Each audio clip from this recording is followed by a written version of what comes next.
where the mind is without fear and the head is held high, where knowledge is free.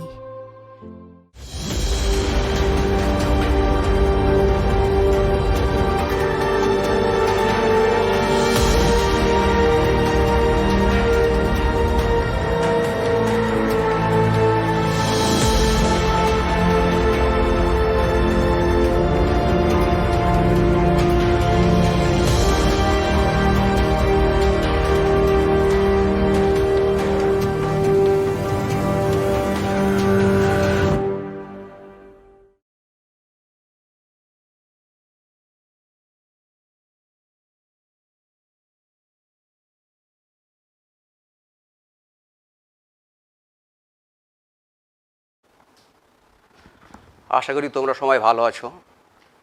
এই lockdown পর্বের মধ্যে আমাদের মালদা জেলা প্রশাসন এবং ডিআই অফিসের উদ্যোগে তোমাদের জন্য যে টেলি ক্লাসের ব্যবস্থা করা হয়েছে, সেই পর্বের অন্তর্গত আজকে আমি অর্জুন কুমার দাস, মালদা মহিষমাটি ধীরেন সাহা বিদ্যাভবনের জীবন বিজ্ঞানের শিক্ষক, আজকে তোমাদের ক্লাস 9-এর আমি রেসপিরেশন পড়াবো।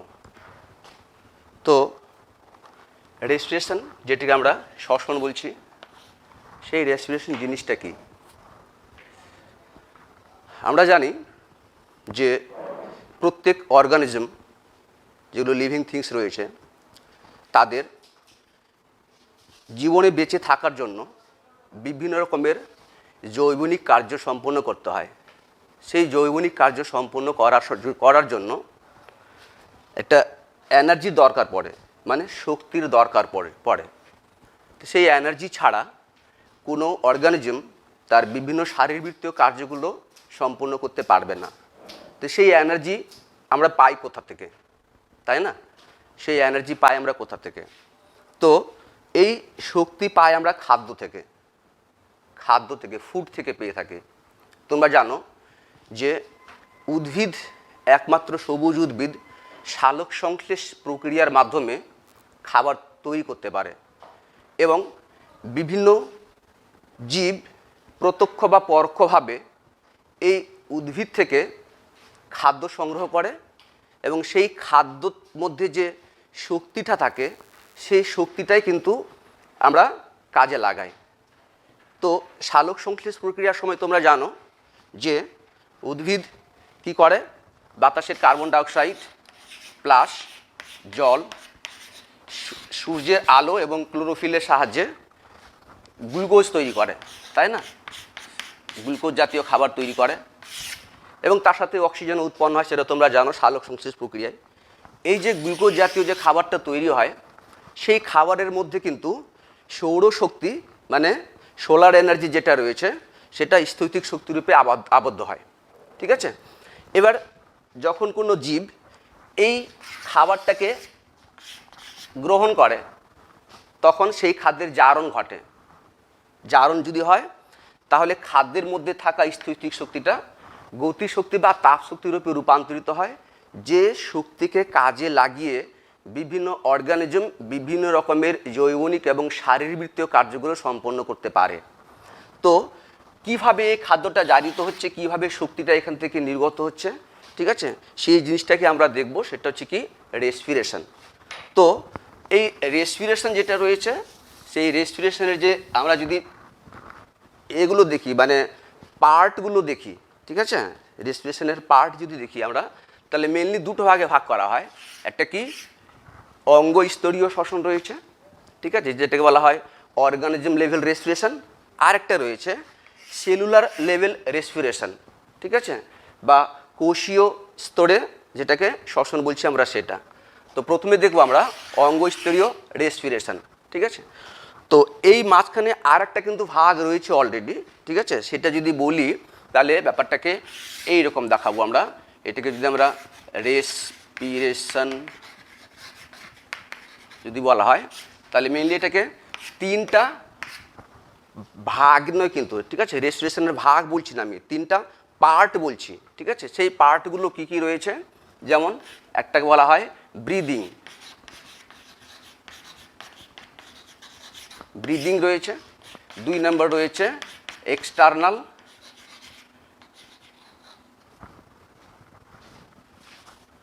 এক্সটার্নাল রেসপিরেশন, ঠিক আছে, আরেকটা রয়েছে ইন্টারনাল রেসপিরেশন,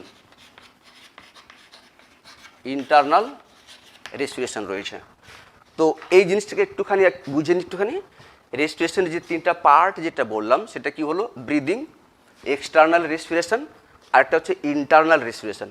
ব্রিদিং কোনটা, যেটাকে আমরা শ্বাসকার্য বলি, সেই শ্বাসকার্য অংশটাই কিন্তু অ্যাকচুয়ালি হচ্ছে অঙ্গস্তরীয় শ্বসন, সেটা ঠিক আছে। ব্রিদিং মানে শ্বাসকার্য যেটা শ্বসন সেটাই। তো ব্রিদিংয়ের ক্ষেত্রে কি হয়, ব্রিদিং যেটাকে শ্বাসকার্য বলছি আমরা, সেটা কি হয়, আমরা কি করি যে নিঃশ্বাস প্রশ্বাস, এই নিঃশ্বাস এবং প্রশ্বাসকে একসাথে বলা হয় ব্রিদিং বা শ্বাসকার্য। প্রশ্বাস কোনটা, যেটা আমরা বাতাস থেকে যে অক্সিজেন গ্রহণ করি, অ্যাকচুয়ালি বাতাস থেকে তো আমরা অক্সিজেনকে তো সিলেক্ট করতে পারি না, তো বাতাস থেকে আমরা বাতাসটাকে যেটা নিয়ে আমরা সেই বাতাসটা যখন আমরা ভিতরে নিচ্ছি সেটাকে বলছি আমরা কি, সেটা বলছি আমরা প্রশ্বাস, ঠিক আছে। আর সেই বাতাসটা যখন আবার বাইরে বের করছি আমরা, ম্যাক্সিমাম যেখানে কার্বন ডাইঅক্সাইড রয়েছে সেটাকে বলছি আমরা নিঃশ্বাস। তো নিঃশ্বাস হচ্ছে যেটা আমরা বাইরে বের করছি সেটা নিঃশ্বাস, আর প্রশ্বাস হচ্ছে যেটা আমরা গ্রহণ করছি সেটা হচ্ছে প্রশ্বাস, সেটাকে ব্রিদিং বলা হয়, ঠিক আছে। তো এই জায়গাটাতে যদি দেখি আমরা, এখানে এটাকে আমি জায়গা নেই বলে সেটাকে মুছে ফেললাম আমি।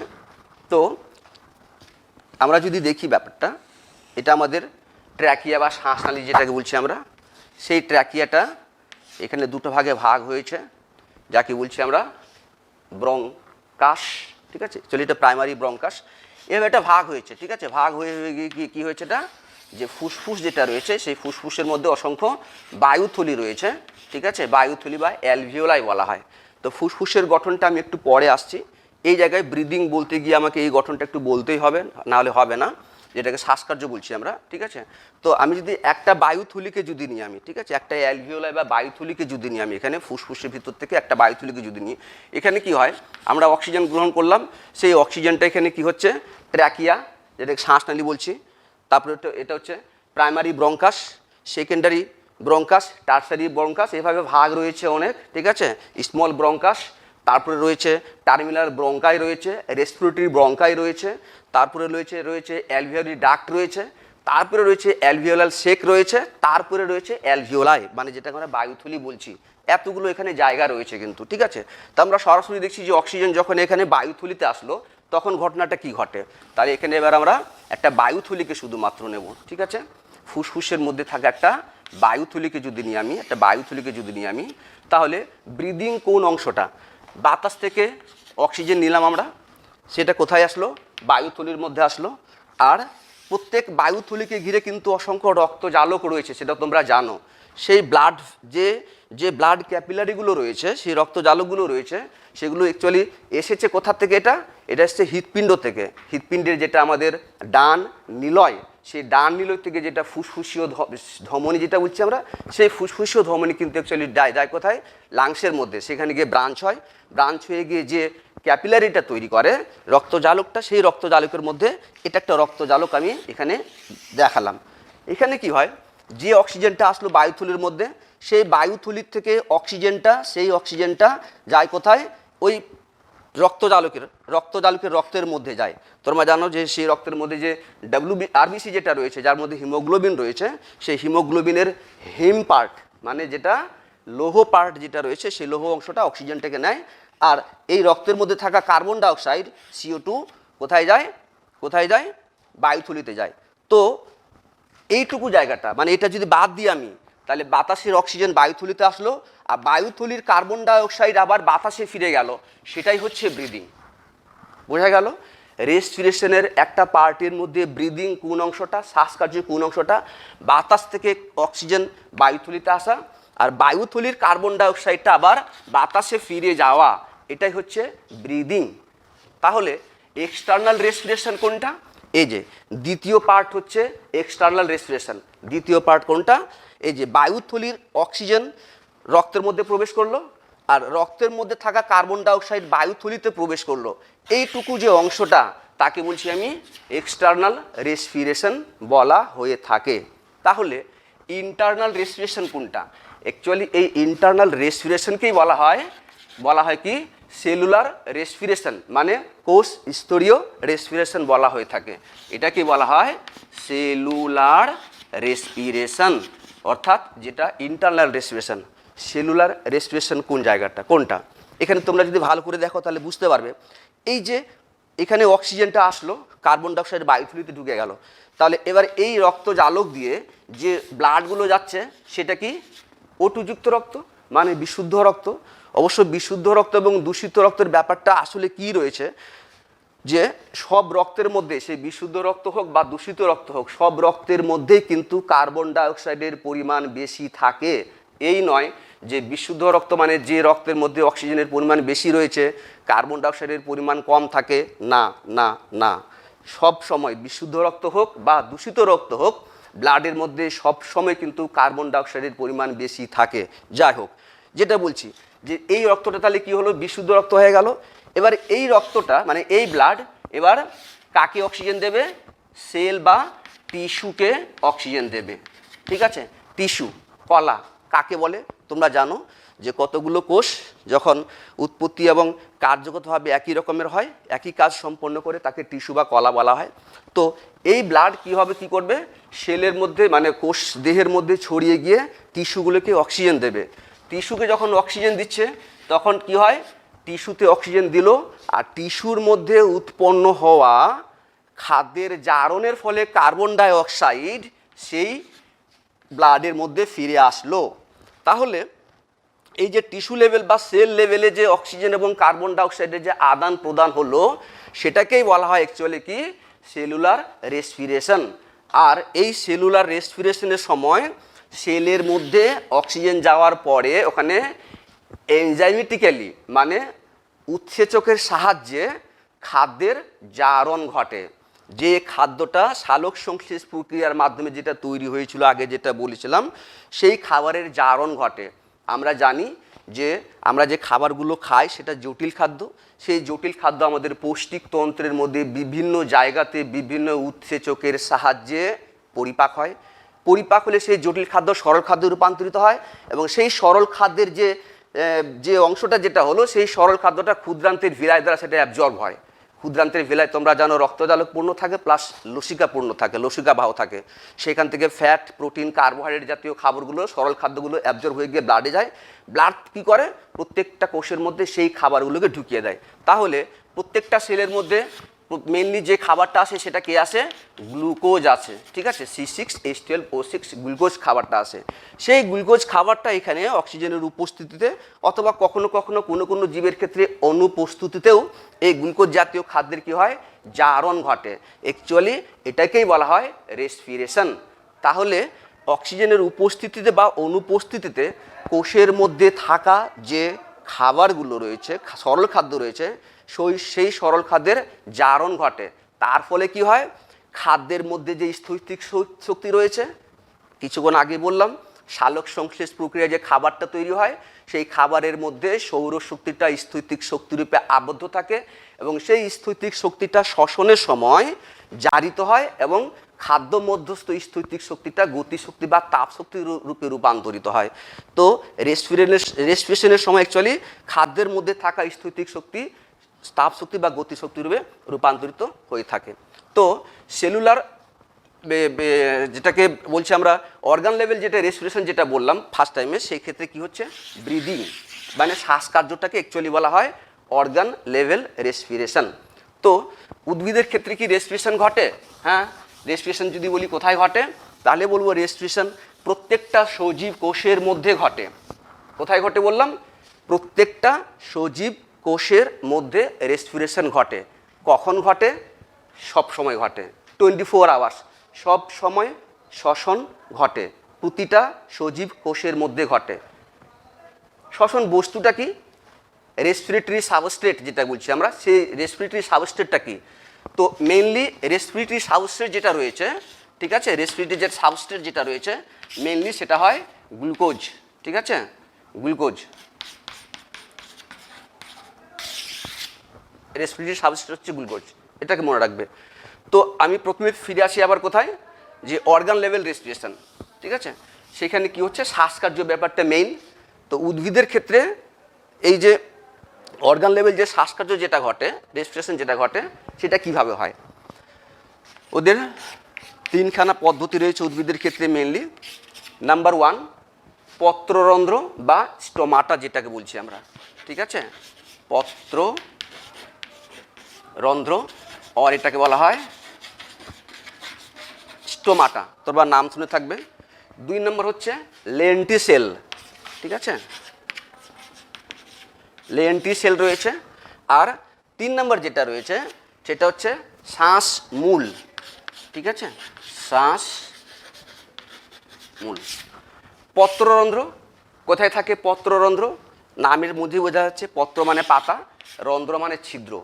তো প্রত্যেকটা উদ্ভিদের পাতাতে ছোট ছোট ছিদ্র রয়েছে, ঠিক আছে, ছোট ছোট ছিদ্র রয়েছে, তাকে বলছি আমরা কি? পত্ররন্ধ্র বা স্টোমাটা। এটা খালি চোখে দেখা যায় না। তো যেটা দ্বিবীজপত্রী উদ্ভিদ, দ্বিবীজপত্রী যেটা ডাইকট, সেই ডাইকট উদ্ভিদের পাতার নিচের পৃষ্ঠের দিকে পত্ররন্ধ্র দেখা যায়। আর যেটা মনোকট মানে একবীজপত্রী উদ্ভিদ, তাদের ক্ষেত্রে কি হয়? 2 পৃষ্ঠতেই কিন্তু পত্ররন্ধ্রগুলো থাকে, ঠিক আছে। পত্ররন্ধ্র মানে পাতার ছোট ছোট ছিদ্র, ঠিক আছে।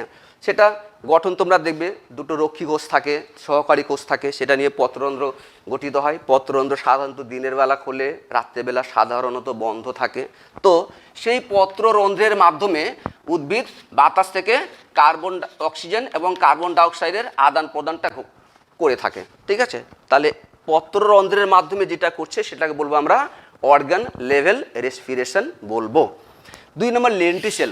লেন্টিসেল জিনিসটা কি রয়েছে তোমরা জানো বা তোমরা দেখবে বা পড়বে যে কিছু কিছু উদ্ভিদের ক্ষেত্রে না কাণ্ডের মধ্যে, কাণ্ড, ঠিক আছে, বা যেটা বলছি ব্রাঞ্চ, যেটা ডালপালা, সেই জায়গাগুলোতে ফাটল দেখা যায়, ছোট ছোট ছিদ্রের মতো অংশ দেখা যায়, ঠিক আছে। এটাও কিন্তু খুব একটা খালি চোখে বোঝা যায় না, ঠিক আছে, কোনো কোনো উদ্ভিদের ক্ষেত্রে এমনিতে দেখা যায়, বোঝা যায়।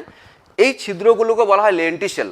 তো কিছু কিছু উদ্ভিদ এই পত্ররন্ধ্র তো রয়েছেই তার ক্ষেত্রে, প্লাস তার সাথে লেন্টিসেলও কিন্তু রয়েছে। সেই লেন্টিসেলের মাধ্যমেও কিন্তু বাতাস থেকে অক্সিজেন এবং কার্বন ডাইঅক্সাইডের আদান প্রদান করতে পারে। 3 নম্বর যেটা বলছি শ্বাসমূল, ঠিক আছে। শ্বাসমূল কোন উদ্ভিদের ক্ষেত্রে দেখা যায়? সব উদ্ভিদের ক্ষেত্রে কিন্তু শ্বাসমূল দেখা যায় না। তোমরা ক্লাস 10-এ যখন উঠবে তখন দেখবে, হ্যাঁ, যে অভিযোজন বলে একটা চ্যাপ্টার রয়েছে, সেখানে কিন্তু শ্বাসমূল সম্পর্কে কিছুটা বলা রয়েছে। তো শ্বাসমূলটা হচ্ছে যেগুলো লবণাম্ব উদ্ভিদ। লবণাম্ব উদ্ভিদ কাদের বলা হয়? যে উদ্ভিদগুলো লবণাক্ত মাটিতে জন্মায়, ঠিক আছে, এবং সেই উদ্ভিদগুলোর মাটিতে লবণ ছাড়াও আরও কাদার পরিমাণটা বেশি থাকে বলে সেই মাটিতে বায়ু চলাচল ঠিকমতো করতে পারে না। অভিযোজন চ্যাপ্টারে তোমরা দেখবে এটাকে আরও ভালো করে, সেখানে আরও কারণ রয়েছে, আরও অনেক কটা কারণ রয়েছে কেন ওদের শ্বাসমূল সৃষ্টি হয়েছে, তার পিছনে আরও অনেক কটা কারণ রয়েছে, ঠিক আছে। তো সেই বিষয়টা এখানে থাকলে সেটা আমি ডিটেলসে বলতাম, এখানে তো সেই বিষয়টা নেই, আমি জাস্ট ওখানে টাচ করে গেলাম ব্যাপারটাকে। তো এই যে শ্বাসমূল যেটা রয়েছে, সেই শ্বাসমূলের সাহায্যে ওরা কী করতে পারে? শ্বাসকার্য চালাতে পারে, মানে বাতাস থেকে অক্সিজেন এবং কার্বন ডাইঅক্সাইডের আদান প্রদান করতে পারে। শ্বাসমূলের ক্ষেত্রে কী হয় একটুখানি বলি, যে লবণাম্ব উদ্ভিদের মধ্যে যেটা সুন্দরী, গরান, গেউ, এই যে উদ্ভিদগুলো রয়েছে, সেই উদ্ভিদের শাখা প্রশাখা মূলগুলো, প্রধান মূলটা তো নিচের দিকে যাচ্ছে, প্লাস এই যে শাখা প্রশাখা মূলগুলো রয়েছে, সেই শাখা প্রশাখা মূলগুলো মাটি ভেদ করে উপরের দিকে ওঠে, ঠিক আছে। শাখা প্রশাখা মূলগুলো মাটি ভেদ করে উপরের দিকে ওঠে। এটা কিন্তু তোমরা ক্লাস 10-এ তোমাদের রয়েছে না চলন চ্যাপ্টারটা যেটা রয়েছে উদ্ভিদের যেটা, ঠিক আছে, সেখানেও তোমরা কিন্তু একটা পাবে যে এটাকে বলা হয় মানে জিওট্রপিক চলনের বিপরীত চলন। সাধারণত মূলের মধ্যে তো জিওট্রপিক চলন দেখা যায়, কিন্তু কোন মূল রয়েছে যেখানে ফটোট্রপিক চলন দেখা যায়, মানে জিওট্রপিক চলনের বিপরীতে যায়, একমাত্র উদাহরণ হচ্ছে শ্বাসমূল, ঠিক আছে। শ্বাসমূল এই মূলটার ক্ষেত্রে জিওট্রপিকের এগেনস্টে কাজ এখানে চলনটা হয়ে থাকে। যাই হোক, তো এই মূলের মধ্যে ছোট ছোট ছিদ্র থাকে, ঠিক আছে। সেই ছিদ্রের মাধ্যমে, এটাকে নিউমাটোপোর বলা হয় অ্যাকচুয়ালি, এই ছিদ্রের মাধ্যমে বাতাস থেকে অক্সিজেন এবং কার্বন ডাইঅক্সাইডের আদান প্রদান হয়ে থাকে, ঠিক আছে। তো উদ্ভিদের ক্ষেত্রে এই 3খানা পদ্ধতি রয়েছে যার মাধ্যমে ওরা কি করে? বাতাস থেকে অক্সিজেন এবং কার্বন ডাইঅক্সাইডের আদান প্রদান করে থাকে। এবার প্রাণীর বেলায় যদি বলি, তাহলে দেখব যে প্রাণীর এই বাতাস থেকে অক্সিজেন নেওয়া, কার্বন ডাইঅক্সাইড ছাড়া, এই ব্যাপারগুলোকে আমরা দুটো ভাগে কিন্তু ভাগ করতে পারি, ঠিক আছে। দুটো ভাগে ভাগ করতে পারি। কি কি? একটাকে বলা হয় ডাইরেক্ট, আরটা বলা হয় ইনডাইরেক্ট বলা হয়। ডাইরেক্ট কোনটা? মানে প্রত্যক্ষ। প্রত্যক্ষ কোনগুলো? যারা এককোষী এবং এমন কিছু বহুকোষী জীবও রয়েছে, যেমন তোমরা প্ল্যান্ট কিংডমের মধ্যে ক্লাস 9-এ তোমরা দেখবে বা পড়েছো হয়তো, হ্যাঁ, পরিফেরা, নিডারিয়া, তারা কিন্তু সরাসরি বাতাস থেকে অক্সিজেন নিয়ে সরাসরি কোষের মধ্যে ব্যাপন প্রক্রিয়ার মাধ্যমে কোষের মধ্যে ঢুকে পড়ে। অর্থাৎ বলতে চাইছি আমি, যে ক্ষেত্রে অক্সিজেন এবং কার্বন ডাইঅক্সাইডের আদান প্রদান যদি ব্লাড বা কোনো ক্যারিয়ার ছাড়াই যদি হয়ে থাকে তাহলে সেক্ষেত্রে ডাইরেক্ট বলবো, আর যে ক্ষেত্রে অক্সিজেন এবং কার্বন ডাইঅক্সাইডের আদান প্রদান কোনো ক্যারিয়ারের মাধ্যমে কোষে যাওয়া এবং কোষ থেকে আসা ঘটনাটা ঘটবে সেটাকে ইনডাইরেক্ট বলবো। তো উন্নত শ্রেণীর প্রাণীদের ক্ষেত্রে, ঠিক আছে, এই ক্যারিয়ারটা হচ্ছে ব্লাড মানে রক্ত এবং লিম্ফ মানে লসিকা। কিন্তু নিম্ন শ্রেণীর জীবের ক্ষেত্রে কোনো রকমের কি থাকে না, সার্কুলেশন মিডিয়া থাকে না, হ্যাঁ, তাদের ক্ষেত্রে ডাইরেক্ট ব্যাপন প্রক্রিয়ার মাধ্যমে কোষের মধ্যে অক্সিজেন কার্বন ডাইঅক্সাইডের আদান প্রদান ঘটে থাকে। ঠিক আছে, তো সেই রকম কিছু প্রাণী রয়েছে যাদের শ্বাস অঙ্গের কথা আমরা উল্লেখ করব। শ্বাস অঙ্গ কোনগুলো? যে অঙ্গগুলো শ্বাস কার্যে অংশগ্রহণ করছে তাকে আমরা শ্বাস অঙ্গ বলবো। ঠিক আছে, তো উদ্ভিদের ক্ষেত্রে নির্দিষ্ট কোনো শ্বাস অঙ্গ নেই। উদ্ভিদের ক্ষেত্রে যেটা বললাম, পত্ররন্ধ্র রয়েছে, লেন্টিসেল রয়েছে, শ্বাসমূল রয়েছে, কিন্তু নির্দিষ্ট কোনো নেই। কিন্তু প্রাণীদের ক্ষেত্রে দেখব কি, যে প্রাণীদের ক্ষেত্রে শ্বাসঅঙ্গ নির্দিষ্ট রয়েছে। আমরা নিম্ন শ্রেণী থেকে উন্নত শ্রেণীর দিকে যদি যাই তাহলে দেখতে পাবো যে বিভিন্ন রকমের শ্বাসঅঙ্গের উপস্থিতি রয়েছে। যদি অ্যামিবার কথা বলি, এইবার শ্বাসঅঙ্গ কি, তো পার্টিকুলার অ্যামিবার নির্দিষ্ট কোনো শ্বাসঅঙ্গ নেই, ও সমগ্র দেহতলটাই হচ্ছে শ্বাসঅঙ্গ হিসাবে কাজ করে। কেন? কারণ অ্যামিবা ইউনিসেলুলার, তোমরা জানো সেটা, তাই না? তো সমগ্র দেহতলটাই ব্যাপন প্রক্রিয়ার মাধ্যমে বাতাস থেকে অক্সিজেন এবং কার্বন ডাইঅক্সাইডের আদান প্রদান করে থাকে। তাহলে ওদের নির্দিষ্ট কোনো শ্বাসঅঙ্গ নেই, সেটা আমরা কিন্তু বলবো। ঠিক আছে, আর যদি একটু উন্নত যদি যাই আমরা, তাহলে দেখবো কোনো কোনো প্রাণীর শ্বাসঅঙ্গ রয়েছে ত্বক, ভেজা ত্বক, স্কিন যেটাকে বলছি আমরা। ঠিক আছে, যেমন কেঁচো যদি বলি আমরা, কেঁচোর ক্ষেত্রে শ্বাসঅঙ্গ ত্বক, ত্বকটা ওদের প্রচণ্ড রক্তজালকপূর্ণ থাকে। এখানে একটা কথা বলি যে শ্বাস অঙ্গের একটা নির্দিষ্ট কিছু বৈশিষ্ট্য রয়েছে, কিন্তু যে বৈশিষ্ট্যটার মধ্যে প্রথমে একটা বলতে গিয়ে বললাম যে শ্বাসঅঙ্গ সবসময় রক্তজালকপূর্ণ হতে হবে। ঠিক আছে, আর কি হতে হবে? আর কি হতে হবে? ওটাকে সিক্ত অবস্থায় থাকতে হবে, মানে ভেজা ভেজা যাতে থাকে, যাতে করে বাতাসের থেকে বা অক্সিজেন এবং কার্বন ডাইঅক্সাইডের আদান প্রদানের সুবিধা হয়ে থাকে। ঠিক আছে, এরকম যদি আমরা চিংড়ি মাছের ক্ষেত্রে যদি দেখি, চিংড়ি মাছের শ্বাসঅঙ্গ কী রয়েছে? ওদের ক্ষেত্রে রয়েছে বুক গিল, মানে বই ফুলকা রয়েছে। ঠিক আছে, চিংড়ি থেকে যদি একটু উন্নত যদি যাই আমরা, অ্যামফিবিয়ার ক্ষেত্রে যদি দেখি, মানে ব্যাঙের ক্ষেত্রে যদি দেখি, ওদের শ্বাসঅঙ্গ কী পাবো আমরা? ব্যাঙের ক্ষেত্রে যে শ্বাসঅঙ্গ রয়েছে সেটা ব্যাঙাচি অবস্থায় রয়েছে, বহিঃফুলকা, তারপরে অন্তঃফুলকা হয়, এবং পূর্ণাঙ্গ ব্যাঙের ক্ষেত্রে হয় ফুসফুস এবং ভেজা ত্বক, স্কিন যেটাকে বলছি আমরা। ঠিক আছে, মাকড়সার যদি শ্বাসঅঙ্গ দেখি তাহলে মাকড়সার শ্বাসঅঙ্গ কী রয়েছে? মাকড়সার শ্বাসঅঙ্গ রয়েছে বুক লাং, যেটাকে বই ফুসফুস বলা হয়ে থাকে। ঠিক আছে, তো এভাবে বিভিন্ন শ্বাসঅঙ্গ রয়েছে, তোমরা সেটা দেখবে, সেটা পরীক্ষাতেও আসে, হয়তো মেনশন করে বলে দিল যে এই প্রাণীর শ্বাসঅঙ্গের নাম কি। তবে একটা কথা বলে রেখে এখানে, যে অ্যামফিবিয়া থেকে শুরু করে, ঠিক আছে, অ্যামফিবিয়া থেকে শুরু করে, অ্যামফিবিয়া মানে উভচর যারা রয়েছে, তোমরা অ্যানিমেল কিংডমে তোমরা পড়েছো যে বিভিন্ন যে ভাগগুলো রয়েছে, পরিফেরা, নিডারিয়া, টিনোফরা, তাই না, সেখান থেকে শুরু করে তোমার প্ল্যাটিহেলমিনথিস, অ্যাস্কোহেলমিনথিস, তারপরে অ্যানিলিডা, আর্থ্রোপোডা, মোলাস্কা, অ্যাকাউন্টার মাঝে ভাগগুলো রয়েছে। এবার শেষের দিকে যদি যাই আমি, অর্থাৎ ভার্টিব্রাটার ক্ষেত্রে যদি যাই আমি, ভার্টিব্রাটাকে দুটো ভাগে ভাগ করা আছে, তোমরা সেটা জানো, তাই না, একটা ন্যাথোস্টামাটা। এবার এই ন্যাথোস্টামাটা থেকে যদি ঢুকি আমি, তাহলে কী কী পাবো ওখানে? আমি কন্ট্রিস্টিক পাবো, অস্টিকথিস পাবো, অ্যামফিবিয়া পাবো, অ্যামফিবিয়ার পরে কে রয়েছে? রেপটাইল রয়েছে, তারপরে অ্যাভিস রয়েছে, তারপরে ম্যামালিয়া রয়েছে। তো এই পূর্ণাঙ্গ অ্যামফিবিয়া থেকে শুরু করে আপ টু ম্যামালিয়া পর্যন্ত সমস্ত জীবেরই, কি বললাম, অ্যাডাল্ট অ্যামফিবিয়া থেকে শুরু করে আপ টু ম্যামাল পর্যন্ত সমস্ত জীবেরই শ্বাস অঙ্গ হচ্ছে লাংস, ফুসফুস, মনে রাখবে। তাহলে অ্যাডাল্ট অ্যামফিবিয়া থেকে শুরু করে ম্যামালিয়ার যে কোনো প্রাণীর কথা যদি বলে দেয় যে এই প্রাণীর শ্বাসঅঙ্গ কী হবে, অবভিয়াসলি বলবো সেটা ফুসফুস হবে। আমাকে যদি বলা হয় টিকটিকি, টিকটিকি কার মধ্যে পড়বে? রেপটাইলের মধ্যে পড়বে। শ্বাসঅঙ্গ কি? ফুসফুস, কারণ আমরা জানি যে অ্যাডাল্ট অ্যামফিবিয়া থেকে শুরু করে ম্যামাল পর্যন্ত সমস্ত জীবের শ্বাসঅঙ্গ হচ্ছে ফুসফুস। বোঝা গেল কথাটাকে? তো তাদের ক্ষেত্রে যখনই এই অক্সিজেন এবং কার্বন ডাইঅক্সাইডের পরিবহনের কোনো মাধ্যম যদি থেকে থাকে, মাধ্যম হচ্ছে ব্লাড আর লিম্ফ, তখন তাদের ক্ষেত্রে ইনডাইরেক্ট রেসপিরেশনের কথা বলবো। ঠিক আছে, এবার প্রাণীর ক্ষেত্রে যেটা বলছি প্রধান আমাদের সিলেবাসে যেটা রয়েছে যে ফুসফুস, ঠিক আছে, সেই ফুসফুসের মাধ্যমে কিভাবে এটা আমাদের শ্বাস প্রশ্বাসটা ঘটে সেটা আমাদের জানতে হবে, সেটা জানা জরুরি। তো সেটা জানতে গেলে আগে আমরা একটুখানি ফুসফুসের গঠনটা যেটা রয়েছে সেই গঠনটা একটুখানি দেখে নেব আমরা, ঠিক আছে, তাহলে ব্যাপারটা একটুখানি ক্লিয়ার হবে, আমাদের ব্যাপারটা একটু ক্লিয়ার হবে। তা আমরা জানি আমাদের যে দুটো ফুসফুস রয়েছে, দুটো ফুসফুস, ঠিক আছে। এখানে আমি আরেকবার একটুখানি নামগুলো তোমাদের বলি, হ্যাঁ, এই নামগুলো যেটা বুঝছি সেটা তোমাদের মনে রাখার দরকার নেই, কিন্তু এখানে আমি একটা কথা বলে রাখি তোমাদেরকে, যদি 11 এবং 12-এ বায়োলজি বা কারো যদি টার্গেট থাকে যে আমি মেডিকেল এন্ট্রান্সে বসবো, তাহলে তার প্রিপারেশন কিন্তু এখন থেকেই নিতে হবে। এই নয় যে 11 বা 12-এ যে প্রিপারেশন নেব সেটা কিন্তু হবে না। কেন? কারণ হচ্ছে বেসিক ভিত যেটা না, সেটা 9 থেকেই শুরু হয়।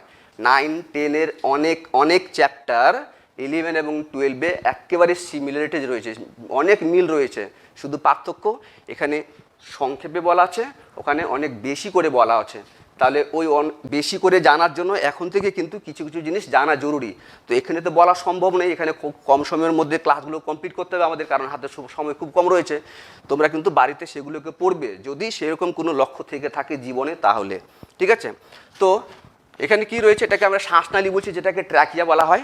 আমি কিছুক্ষণ আগে বললাম এই ট্র্যাকিয়াটা দুটো ভাগে, মানে লাংসে ঢোকার আগে দুটো ভাগে ভাগ হয়ে যাচ্ছে, যাকে বলছি আমরা প্রাইমারি ব্রঙ্কাস।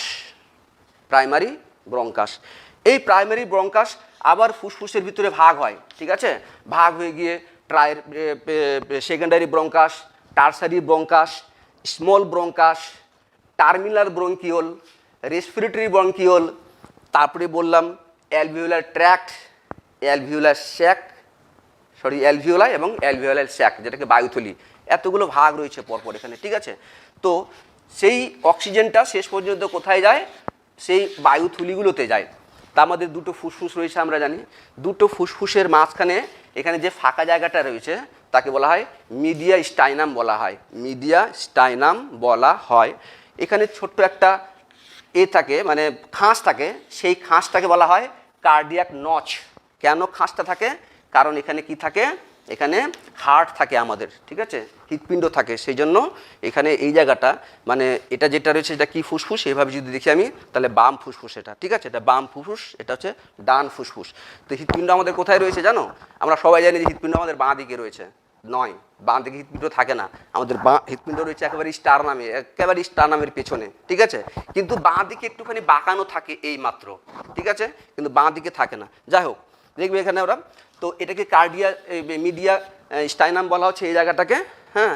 দুটো ফুসফুস রয়েছে, ফুসফুসের উপরে কিন্তু আবরণ রয়েছে, লাংসের উপরে কিন্তু কাভার রয়েছে, দুটো লাংসের উপরে কাভার রয়েছে, ঠিক আছে। এই কাভারটাকে বলা হয় প্লুরা, কি বলা হয়? প্লুরা বলা হয়, প্লুরা বলা হয়। তো এটাতে যেমন কাভার রয়েছে, এটা তো কাভার থাকবে, প্লুরা বলা হয় এটাকে, ঠিক আছে। প্লুরার কিন্তু দুটো লেয়ার রয়েছে, অর্থাৎ প্লুরাকে যদি দেখি আমি তাহলে দুটো লেয়ার পাবো, ঠিক আছে, দুটো লেয়ার পাবো। তো এই যে এটা হচ্ছে ভিতরের লেয়ার আর এটা হচ্ছে সেটা বাইরের লেয়ার, ঠিক আছে, বোঝা যাচ্ছে?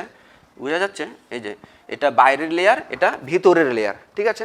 এই বাইরের লেয়ারটাকে বলা হয় প্যারাইটাল প্লুরা, প্যারাইটাল, ঠিক আছে, এটাকে বলা হয়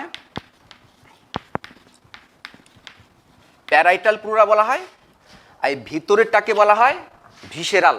মনে রাখার জন্য বলছি, ভিতরেরটা কি বলা হয়? ভিসেরাল। ভিতরের বানানটা কি দিয়ে শুরু হয় বলো তো?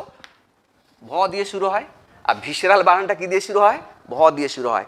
তাহলে এখানে আর উল্টো পাল্টা হওয়ার চান্সটা কমে গেল, কিন্তু যদি এটা মনে রাখি, ভিতরেরটা ভিসেরাল, ঠিক আছে, ভিসেরাল, তাহলে বাইরেরটা প্যারাইটাল, ভিতরেরটা ভিসেরাল, মনে থাকবে।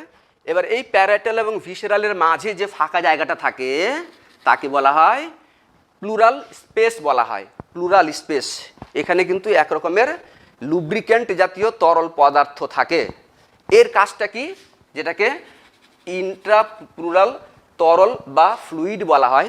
এর কাজটা হচ্ছে যে ফ্রিকশন থেকে, মানে ঘর্ষণ থেকে ফুসফুসকে রক্ষা করা, ঠিক আছে। এবার এই যে ফুসফুস যেটা রইল, আমি কি বললাম, আমি যদি এভাবে দাঁড়াই তাহলে এটা হচ্ছে বাঁ ফুসফুস, এটা হচ্ছে ডান ফুসফুস। ডান ফুসফুসের তিনটা লোব রয়েছে, কিন্তু তিনটা খণ্ড রয়েছে ডান ফুসফুসের, ঠিক আছে, তিনটা খণ্ড রয়েছে, হ্যাঁ এই যে এবার যদি ভাগ করে দিই এটাকে এভাবে বোঝা যাচ্ছে, এটা 1 নম্বর খণ্ড হয়ে গেল, এটা 2 নম্বর, এটা 3 নম্বর খণ্ড হয়ে গেল। এই খণ্ডগুলোকে লোব বলা হয়, ঠিক আছে, লোব বলা হয়, লোব বলা হয় খণ্ড। আর যেটা বাঁ ফুসফুস রয়েছে তার মাত্র কটা লোব রয়েছে? 2টো লোব রয়েছে, বোঝা গেল। এই যে যেগুলো দেওয়া হলো, যে মানে যে অংশটা ফুসফুসকে 2টো লোব বা 3টা লোবে ভাগ করছে এদেরকে ফিসার বলা হয়, ফিসার, ঠিক আছে। তো এইটুকু বলা হয় অ্যাকচুয়ালি অবলিক ফিসার,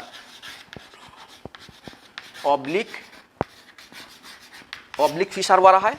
এখানে দেখতে পাচ্ছি 2টো ফিসার রয়েছে, এটাকে অবলিক ফিসার বলা হয়, এটাকে বলা হয় হরাইজন্টাল ফিসার বলা হয়। 3টা লোব রয়েছে, এটা সুপিরিয়র লোব, এটা মিডিল লোব, এটা ইনফিরিয়র লোব, এটা সুপিরিয়র লোব, এটা ইনফিরিয়র লোব। কারণ আগেই বলেছি যে বাঁ ফুসফুসটা 2টো খণ্ড, ডান ফুসফুসটা 3টা খণ্ড রয়েছে, বোঝা গেল। তো এই হচ্ছে ফুসফুসের মোটামুটি গঠন। এবার প্রত্যেকটা ফুসফুসের মধ্যে কিন্তু বায়ুথলির সংখ্যা কত জানো? মোটামুটি এত কারোর, মানে 30.5 কোটি করে বায়ুথলি কিন্তু প্রত্যেকটা ফুসফুসের মধ্যে রয়েছে, ঠিক আছে। কিন্তু আমরা অ্যাক্টিভ এতগুলো করতে পারি না। কেন করতে পারি না? কারণ আমরা তো শ্বাসকার্য নর্মালি নিই। যারা মাঝে মাঝে মেডিটেশন করে, মানে খুব জোরে জোরে যারা শ্বাসকার্য নেয়, শ্বাস নেয়, মানে শ্বাস ছাড়ে শ্বাস নেয়, তাদের ক্ষেত্রে কিন্তু অনেক বায়ুথলিগুলো অ্যাক্টিভ হয়ে যায় এবং তাদের ক্ষেত্রে বেশি অক্সিজেনের শরীরের মধ্যে সরবরাহ হয়। আর যত বেশি অক্সিজেনের শরীরের মধ্যে সরবরাহ হবে, মানে সেলের মধ্যে সরবরাহ হবে, তত বেশি এনার্জি তৈরি হবে। আর যত বেশি এনার্জি তৈরি হবে ততদিন তুমি বেশি ফিট থাকবে, তত বেশি তুমি পড়াতে মন দিতে পারবে।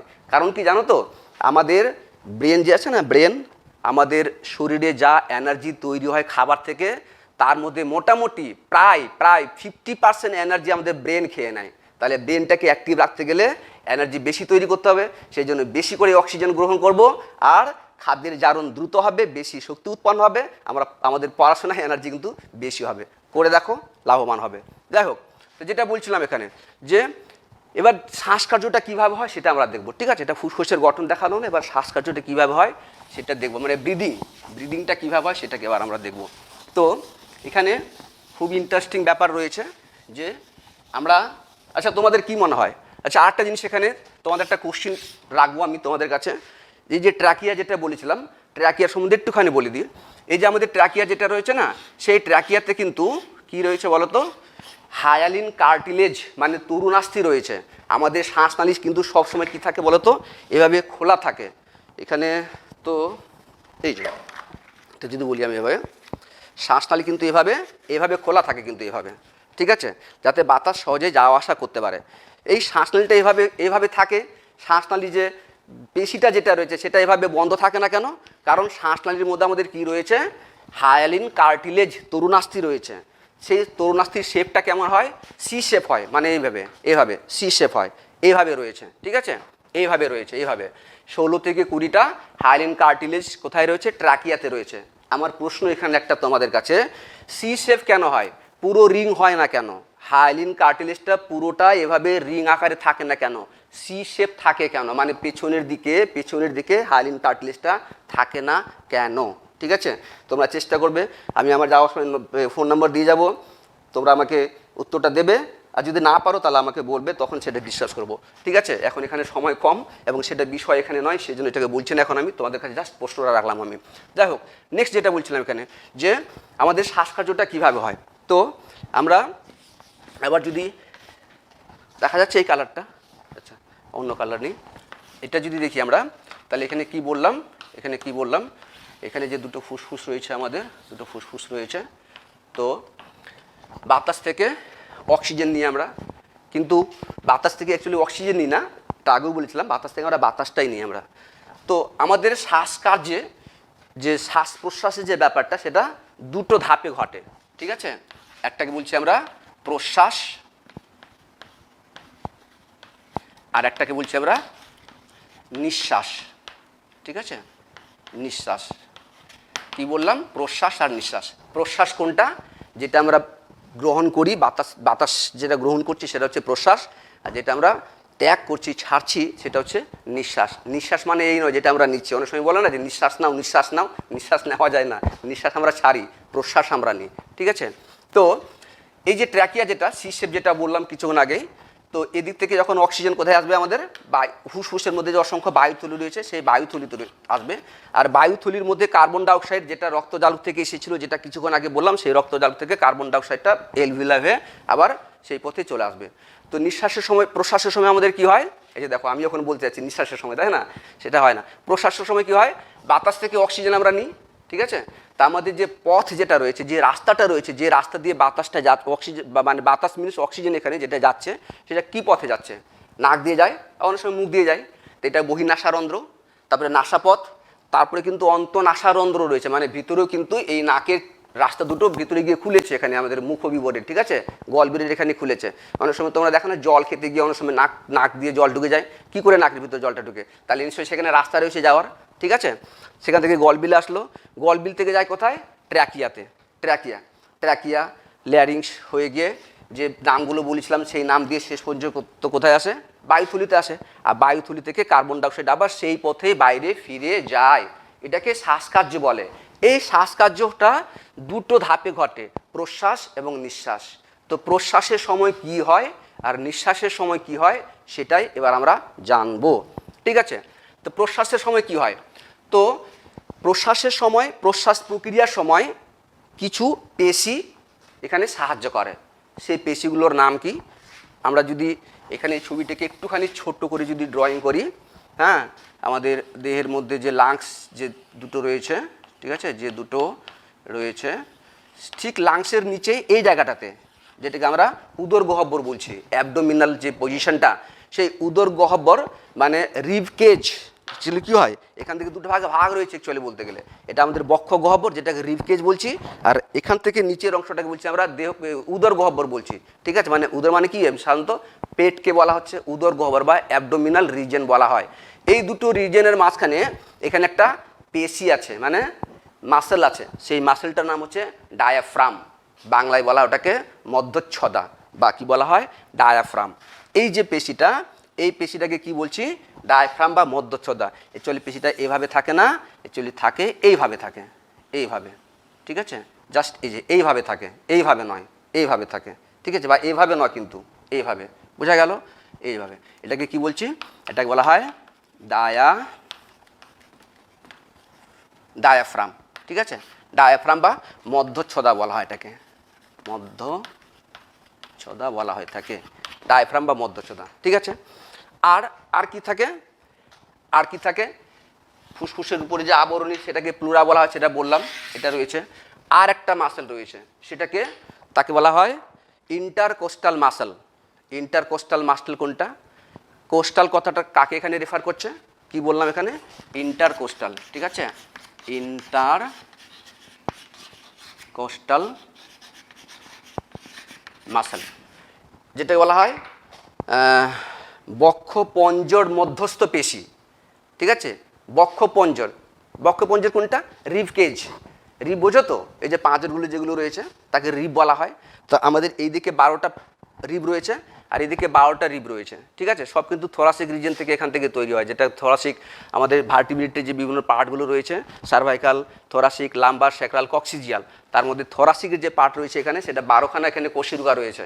প্রত্যেকটা কোষিরুগা থেকে একটা করে একজোড়া করে রিবস বেরিয়েছে, এবং সামনে যেখানে আমাদের হাড় রয়েছে যেটাকে কি বলা হয়, উরোফলক বা স্টারনাম, ঠিক আছে, সেই স্টারনামের সঙ্গে যুক্ত থাকে, অবশ্য 10 জোড়া যুক্ত থাকে 20টা, আর বাকি 4টা যেটা রয়েছে সেটা ফ্লোটিং থাকে। টোটাল রিবের সংখ্যা হচ্ছে 24, তার মধ্যে 20খানা রিভ আমাদের স্টারনামের সঙ্গে যুক্ত থাকে, আর 4খানা দুদিক থেকে থাকা 4খানা রিভ ফ্লোটিং থাকে, ভাসমান থাকে। ওই 20খানা রিভ স্টারনাম আর এদিকে 12খানা যে থোরাসিক কোষিকা রয়েছে সেটা মিলে একটা খাঁচা তৈরি করে, যার নাম হচ্ছে রিভ কেজ। সামনের দিকে যেটা বক্ষ গহ্বর, এটা উদর গহ্বর। এই বক্ষ গহ্বরের মধ্যে হার্ট রয়েছে আর দুদিকে দুটো লাংস রয়েছে। তো এই যে রিভ কেজগুলো যেটা বললাম, রিভগুলো কেমন হয়, এই যে এভাবে, এটা মনে করে এটা একটা রিভ, এটা একটা রিভ, এভাবে 12খানা রিভ এদিকে রয়েছে, এদিকেও তাই রয়েছে। তো রিভগুলোর মধ্যে মাসেল রয়েছে, মানে রিভগুলো মাসেল দিয়ে ঢাকা রয়েছে, তাই না। তোমরা অনেকে হয়তো খাসির মাংস খেতে গিয়ে এই জিনিসটাকে হয়তো লক্ষ্য করেছো, বা নেক্সট টাইম লক্ষ্য করবে, তোমরা বুঝতে পারবে সেখানে যে পাঁজরগুলো যেটা থাকে না, ওই মাংসের মধ্যে ঢুকানো থাকে। তো দুটো রিবের মাঝে যে মাসেলটা থাকে তাকে বলা হয় অ্যাকচুয়ালি ইন্টারকোস্টাল মাসেল, ঠিক আছে, ইন্টারকোস্টাল মাসল। তো এইভাবে রিপটা যদি থাকে মনে করে এভাবে, তাহলে সেই ইন্টারকোস্টাল মাসলের বাইরের দিকে হচ্ছে কি এক্সটার্নাল ইন্টারকোস্টাল মাসল, আর ভিতরের দিকে যে পার্টটা যেটা থাকলো সেটা হচ্ছে ইন্টারনাল ইন্টারকোস্টাল মাসল। বুঝাতে পারলাম কি? এটা যদি দুটো রিব হয়, এটা মনে করো এই যে এই মাংসটা এইভাবে রয়েছে, ঠিক আছে, এভাবে মাংসটা রয়েছে, এর উপরেও রয়েছে মাংসটা। তো এই অংশটার বাইরের দিকে যেটা রয়েছে সেটা হচ্ছে এক্সটার্নাল ইন্টারকোস্টাল মাসল, আর ভেতরের দিকে যেটা থাকলো সেটা হচ্ছে ইন্টারনাল ইন্টারকোস্টাল মাসল। তো প্রশ্বাস ক্রিয়ার সময় এই ডায়াফ্রামের সাথে সাথে আর যে মাসেলটা অংশগ্রহণ করে সেটা হচ্ছে ইন্টারকোস্টাল মাসল। ঠিক আছে, এবার কি হয় তোমরা জানো, এটা বইয়ের মধ্যে নেই, তবুও তোমাদের বোঝার জন্য এটাকে বলছি, নাহলে ব্যাপারটা কমপ্লিট হবে না। বাতাসের যে চাপ যেটা সেটা কত 760 ন্যানোমিটার এইচজি, তাই না, 760 মিলিমিটার এইচজি পারদস্তম্ভের চাপের সমান। ঠিক আছে, আমাদের লাংসের মধ্যে সেই চাপটা কত রয়েছে স্বাভাবিক অবস্থায়, সেটা তাহলে 760 এইচজি সমান হওয়া উচিত। তাহলে দুই দিকে প্রেসার যদি বায়ুর চাপ যদি সমান যদি থাকে তাহলে বাতাস কিন্তু আদান প্রদান করবে না, মানে যাওয়া আসা করবে না। তাহলে বাতাস ঢুকলো কিভাবে? বাতাস এভাবে ঢুকে, যখন আমরা প্রশ্বাসটা নিই তার সেই সময়টাতে কি হয়, এই মধ্যচ্ছদার সংকোচন ঘটে। মধ্যচ্ছদা যে এইভাবে রয়েছে না, মধ্যচ্ছদা যেটাকে ডায়াফ্রাম বলছি, সেটা সংকোচন ঘটে। সংকোচন ঘটলে কি হবে, এই যে এখানে লাংস রয়েছে মনে করো, এই মধ্যচ্ছদা এবং লাংসের মধ্যে বুঝতে পারছো কতটা জায়গা, মনে করো এইটুকু জায়গা রয়েছে। এবার মধ্যচ্ছদা যদি সংকোচন ঘটে তাহলে কি হলো, লাংস বেশি জায়গা পেয়ে গেল না, তাই না? লাংসের জায়গাটা অনেকটা কিন্তু এইভাবে যদি থাকে তাহলে মধ্যচ্ছদা এবং লাংসের মধ্যে যতটা আমি জায়গার স্পেস পাচ্ছি আমি, এটা যদি সংকোচন ঘটে তাহলে অনেক বেশি জায়গা কিন্তু পেয়ে যাচ্ছে এখানে, তাই কি না? তাহলে কি হলো, লাংসকে একটু বড় হওয়ার জায়গাটা পেয়ে গেল, তার সাথে কি হয় ইন্টারকোস্টাল মাসল যেটা রয়েছে তারও সংকোচন ঘটে। তাহলে কি হলো, ইন্টারকোস্টাল মাসল এখানে রয়েছে, এবার এই ইন্টারকোস্টাল মাসলে যদি সংকোচন যদি ঘটে তাহলে আমাদের যে বক্ষ পিঞ্জর রয়েছে সেটা উপরের দিকে এবং বাইরের দিকে উঠে আসে। কি বললাম, আপওয়ার্ড অ্যান্ড আউটসাইড, উপরের দিকে এবং বাইরের দিকে উঠে আসে। তাহলে মধ্যচ্ছদা সংকোচনের ফলে মধ্যচ্ছদা জায়গা দিয়ে দিল কাকে, ডায়াফ্রাম জায়গা দিল লাংসকে নিচে বড় হওয়ার জন্য, আর বক্ষ পিঞ্জর যেটা আমাদের যেটা রয়েছে বক্ষ গহ্বর, সেই বক্ষ গহ্বরের ইন্টারকোস্টাল পেশি সংকোচনের ফলে এই আমাদের বক্ষ গহ্বরটা উপরের দিকে এবং বাইরের দিকে প্রসারিত হলো। ফলে লাংসের মধ্যে যে বাতাসে যে চাপ ছিল 316 মিলিমিটার এইচজি সমান, সেই চাপটা তখন কমে গেল। কেন? কারণ লাংস বড় হয়েছে, চাপ কমে গেল। চাপ কমে কত হয় জানো, 758 এইচজির সমান, পারদস্তম্ভের চাপের সমান। তাহলে কি হলো, বাতাসের মধ্যে বায়ুচাপ 760, লাংসের মধ্যে তখন কত 758, তাহলে চাপ এখানে কমে গেল। ফলে বাতাস থেকে মানে অ্যাটমসফেয়ার থেকে, পরিবেশ থেকে বাতাসটা লাংসের মধ্যে ঢুকে পড়ে। বোঝা গেল কথাটাকে? অর্থাৎ বাতাস ঢোকার ফলে কিন্তু লাংস বড় হয়নি, ঠিক আছে, লাংস বড় হয়েছে বলে কিন্তু বাতাসটা ঢুকেছে। কথা ক্লিয়ার হলো? তাহলে দুটো পেশি এখানে main, diaphragm and intercostal muscle, এই দুটো পেশি যখন কন্ট্রাকশন যখন হয় মানে সংকোচন যখন হবে, তখন আমাদের যে বক্ষ গহ্বর রয়েছে সেই বক্ষ গহ্বর স্পেসটা বড় হয়ে যায়, লাংসটা বড় হয়, চাপ কমে যায়, অটোমেটিক্যালি অ্যাটমসফেয়ারিক যে এয়ার সেটা লাংসের মধ্যে ঢুকে পড়ে। এটা হচ্ছে প্রশ্বাস। এই প্রশ্বাস কিন্তু অ্যাক্টিভ প্রসেস, সক্রিয়, ঠিক আছে। নিঃশ্বাসটা কি ইনঅ্যাক্টিভ। এই অ্যাক্টিভ আর ইনঅ্যাক্টিভটা কি সেটা তোমরা দেখবে পরে, তোমরা পড়বে সেটা বুঝতে পারবে, ঠিক আছে। ওটা এখন বলতে গেলে সময় নেই, ঠিক আছে, আমি জাস্ট বলে দিচ্ছি জিনিসগুলোকে। নিঃশ্বাসটা হচ্ছে ইনঅ্যাক্টিভ প্রসেস। এখানে কি হয়, যে পেশির কন্ট্রাকশন হয়েছিল মানে যে পেশিগুলো সংকোচন হয়েছিল, পেশির কিন্তু একটা নির্দিষ্ট স্থিতিস্থাপকতা ধর্ম রয়েছে।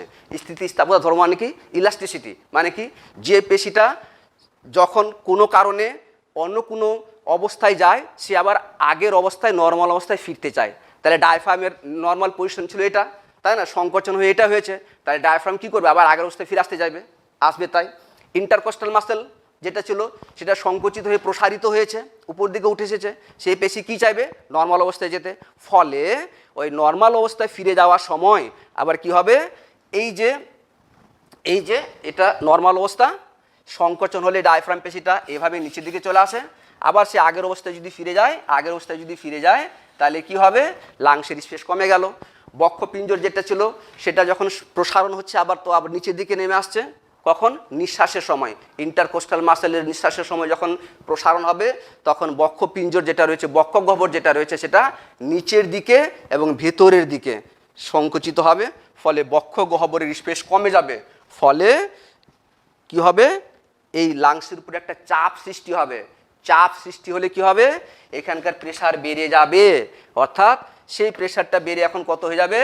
762 মিলিমিটার এইচজির সমান। তাহলে এবার কত হলো? নিঃশ্বাসের সময় যখন সেই পেশিগুলো যখন প্রসারণ হচ্ছে, মানে আগের অবস্থায় যখন ফিরে আসছে, তখন লাংসের মধ্যে প্রেসার বেড়ে গেল কত? 762। কার তুলনায়? অ্যাটমসফেয়ারিক কত রয়েছে? 760। ফলে এখানে কি হবে? বেশি চাপ থেকে কম চাপের দিকে বাতাস যাবে। অবভিয়াসলি এখান থেকে কার্বন ডাইঅক্সাইডটা লাংস থেকে আবার সেই পথে বাতাসে ফিরে যাবে। এটা হচ্ছে নিঃশ্বাস। বোঝা গেল? এইভাবে নিঃশ্বাস এবং প্রশ্বাস প্রক্রিয়াটা ঘটে থাকে। এটা হচ্ছে আমাদের যে যতটা বললাম এতক্ষণ পর্যন্ত, সেটা হচ্ছে কিসের? সেটা হচ্ছে আমাদের অর্গান লেভেল রেসপিরেশন। ঠিক আছে, মানে অঙ্গ স্তরীয় রেসপিরেশন। এবার নেক্সট যেটা দেখব আমরা সেটা হচ্ছে যে সেলুলার রেসপিরেশন। সেলুলার রেসপিরেশনটা কী রয়েছে দেখি, সেলুলার রেসপিরেশন কতটা কমপ্লিট করতে পারি। ঠিক আছে, যদি আজকে যদি না কমপ্লিট হয় তাহলে নেক্সট ক্লাসে বাকি অংশটাকে কমপ্লিট করার চেষ্টা করব, মানে হয়ে যাবে আর কি। হয়ে যাবে মিনস সেভাবেই হবে, কিন্তু আমি আবার বলছি এই জিনিসগুলোকে খুব ভালো করে বুঝতে হলে হ্যাঁ তোমাদের কিন্তু এখন থেকে একটুখানি উঁচু লেভেলের বই যদি তোমরা দেখো তাহলে একটুখানি আইডিয়া আসবে যে হ্যাঁ আমাদের আগামীতে আরও এই সম্পর্কে কি কি পড়তে হবে। তাহলে তোমাদের বোঝার ব্যাপারটা আরও বেশি মানে কৌতূহল যাবে, না যে এখন থেকে জিনিসগুলোকে জানি। যদি টার্গেট থাকে, যদি মেডিকেল নিট, সেগুলোর জন্য বলছি আমি। কারণ নিটের মধ্যে তোমরা জানো যে বায়োলজিতে সবথেকে বেশি মার্কস থাকে। ঠিক আছে, 360 মার্কস বায়োলজিতে থাকে, আর বাকি 360 ফিজিক্স আর কেমিস্ট্রি মিলে থাকে। ঠিক আছে, সেই জন্য বায়োলজির উপর বেশি চাপ দিতে, মানে বেশি জোর দিতে হবে, এবং বায়োলজিকে জোর দিতে গেলে এখন থেকে বেসিক কনসেপ্টগুলো ক্লিয়ার করতে হবে। ঠিক আছে, তো আমাদের এইটুকু সময়ের মধ্যে তোমাদের নিশ্চয়ই ডিটেলসে বোঝানোর আমাদের সময় থাকবে না, কারণ সময় কম রয়েছে। যাই হোক, এবার নেক্সট যেটা দেখবো সেটা হচ্ছে কি আমাদের সেলুলার রেসপিরেশন।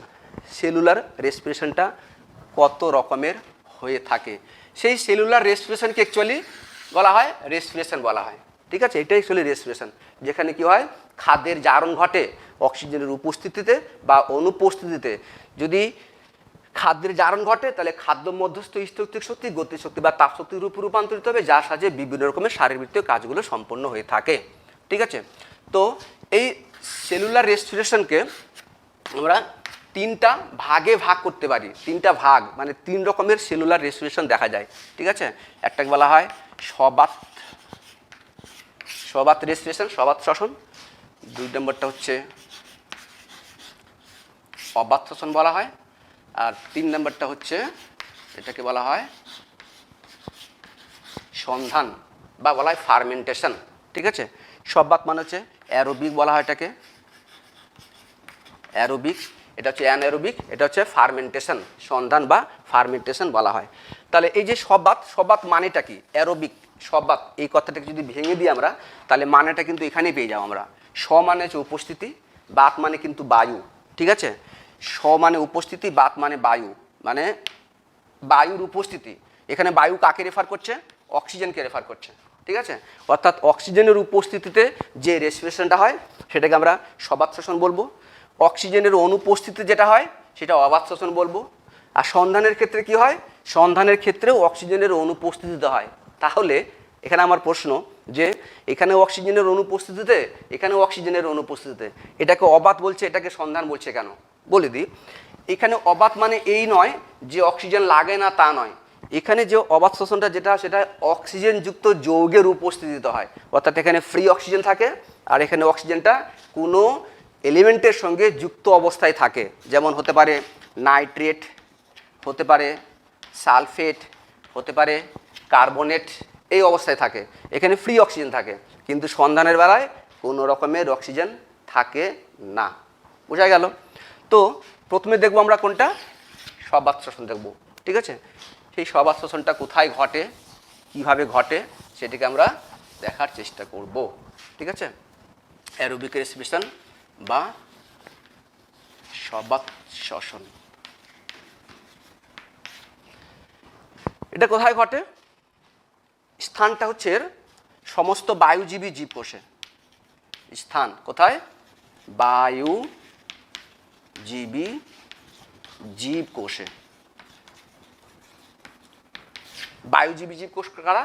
যারা অক্সিজেনের উপস্থিতিতে বাঁচে। ঠিক আছে, অনেক জীব রয়েছে যারা অক্সিজেন ছাড়াও বাঁচতে পারে।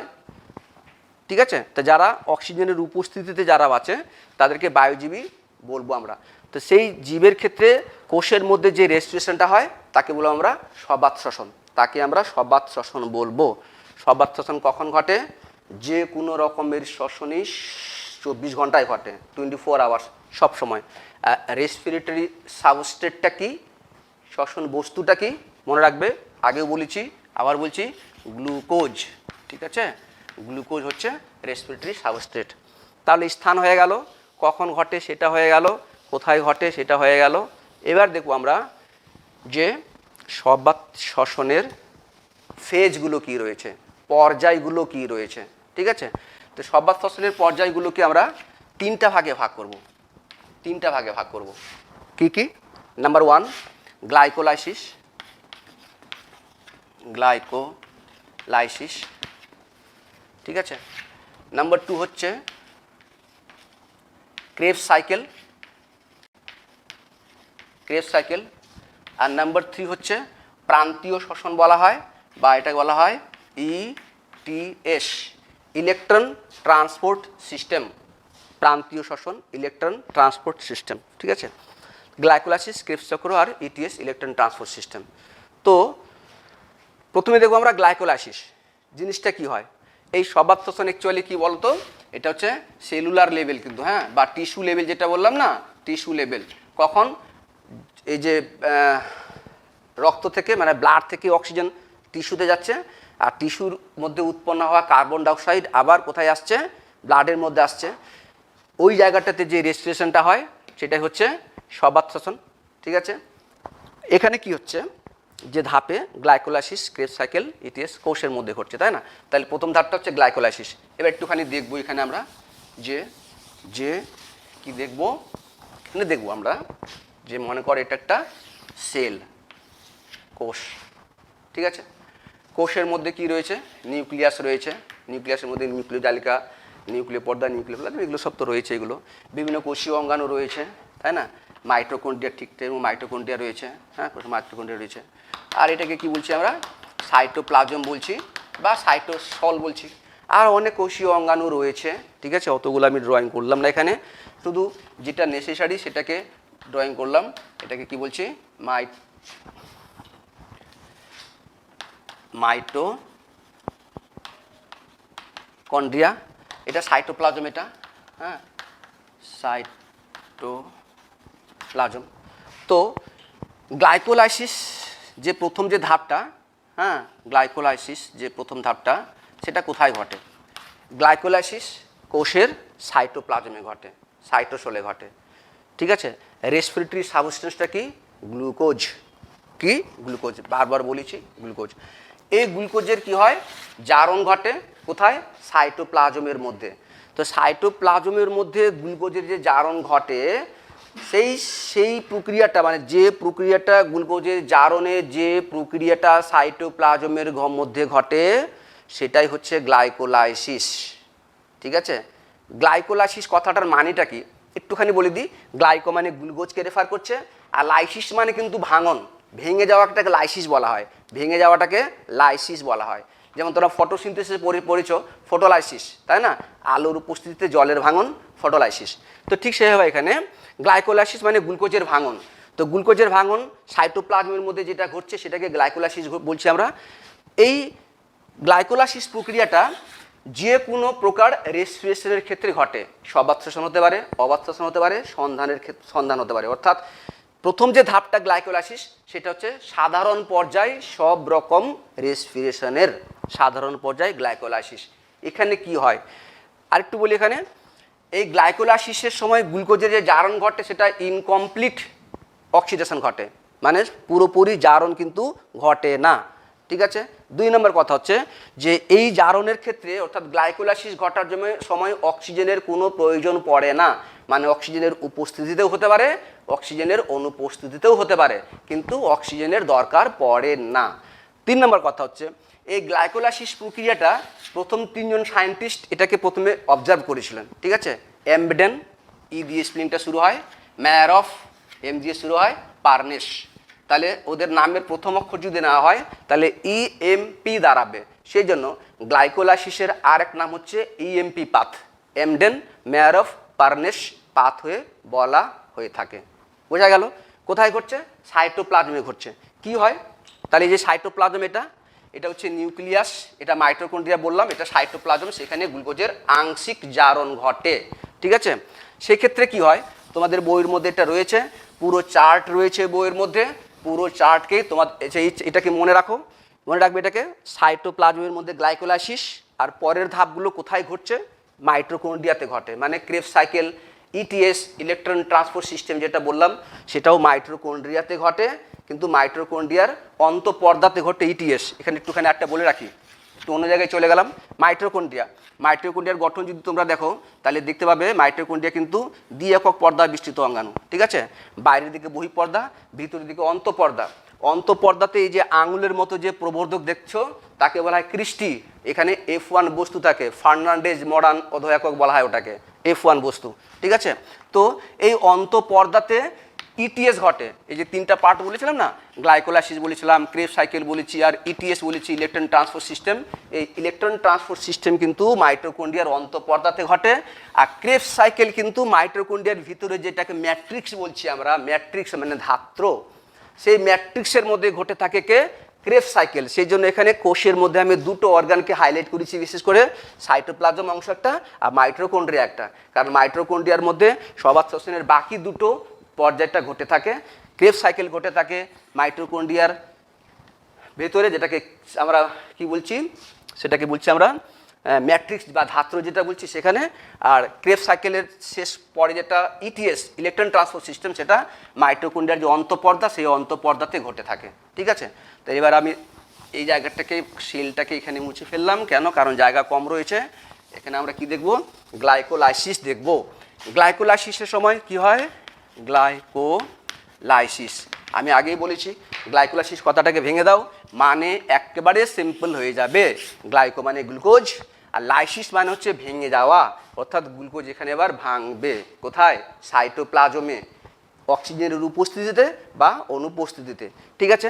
এখানে বিভিন্ন রকমের উৎসেচক কিন্তু এখানে অংশগ্রহণ করবে, তোমাদের বইয়ের মধ্যে রয়েছে, তোমরা দেখবে এটাকে। আমি যতটা পারি সেখানে তোমাদেরকে বলার চেষ্টা করছি। তাহলে এটা পুরোটাকে এবার কোষ ভেবে নাও, পুরোটা কোষ, কোষের মধ্যে বেশিরভাগটা এটা সাইটোপ্লাজম ধরে নাও।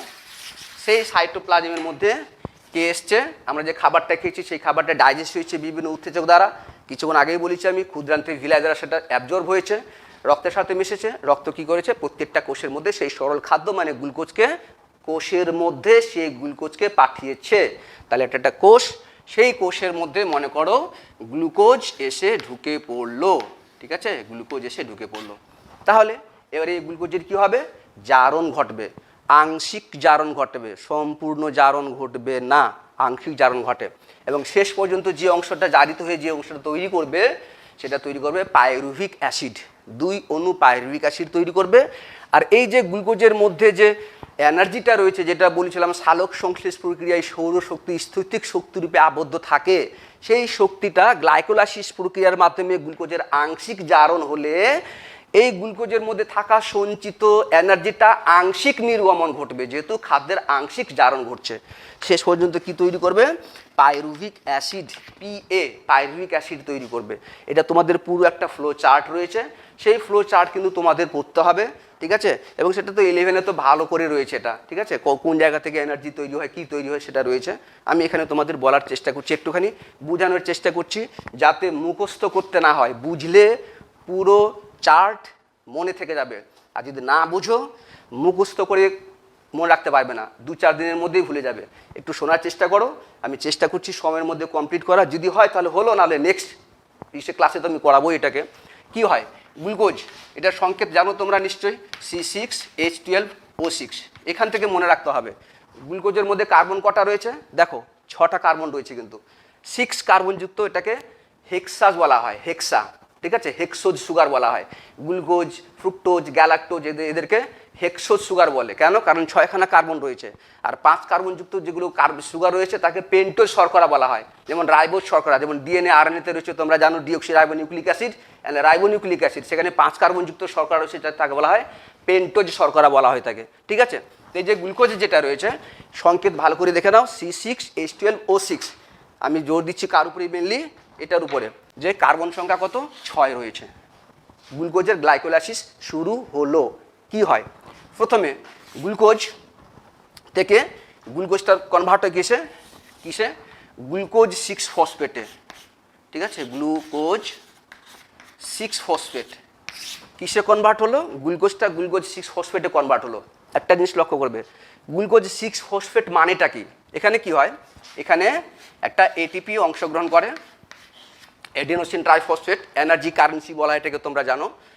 এটিপি থেকে অংশগ্রহণ করে এখানে এডিপি বেরিয়ে আসে। এটাকে অন্য কালি দিয়ে লিখে তাহলে বুঝতে পারবে আরও ভালো করে। এখানে এটিপি দেখা যাচ্ছে, এই কালিটা দেখা যাচ্ছে, এটিপি। এখান থেকে বেরিয়ে আসে কি? এডিপি। একটুখানি বোঝো, সময় লাগবে, বোঝো। এটিপি মানে কি? Adenosine triphosphate. কথাটার মানে কি? কথাটা মানে হচ্ছে, এটা মনে করে অ্যাডিনোসিন, এর সঙ্গে 3খানা ফসফেট যুক্ত রয়েছে। অ্যাডিনোসিনের সঙ্গে 3খানা ফসফেট যুক্ত রয়েছে, সেই জন্য এর নাম অ্যাডিনোসিন ট্রাইফসফেট। ট্রাই কাকে রেফার করে? 3টাকে। ট্রাই যেমন ডাই, ট্রাই, টেট্রা, পেন্টা, হেক্সা, সেপ্টা, অক্টা, 8টাকে অক্টা, 9 থাকলে না, ঠিক আছে। তো ট্রাই মানে কি? 3। অ্যাডিনোসিন ট্রাইফসফেট মানেটা কি? অ্যাডিনোসিনের সঙ্গে 3খানা ফসফেট যুক্ত রয়েছে। কি হলো? গ্লুকোজের সঙ্গে এখানে কাইনেজ নামক একটা উৎসেচক দরকার পড়ে। কাইনেজ বা হেক্সা কাইনেজ বলা হয়, বা গ্লুকোকাইনেজ বলা হয়। যেখানে যেখানে এটিপির দরকার পড়বে অথবা এটিপি নির্গত হবে, সেখানে কিন্তু কাইনেজ নামক উৎসেচক সাধারণত অংশগ্রহণ করে থাকে, ঠিক আছে।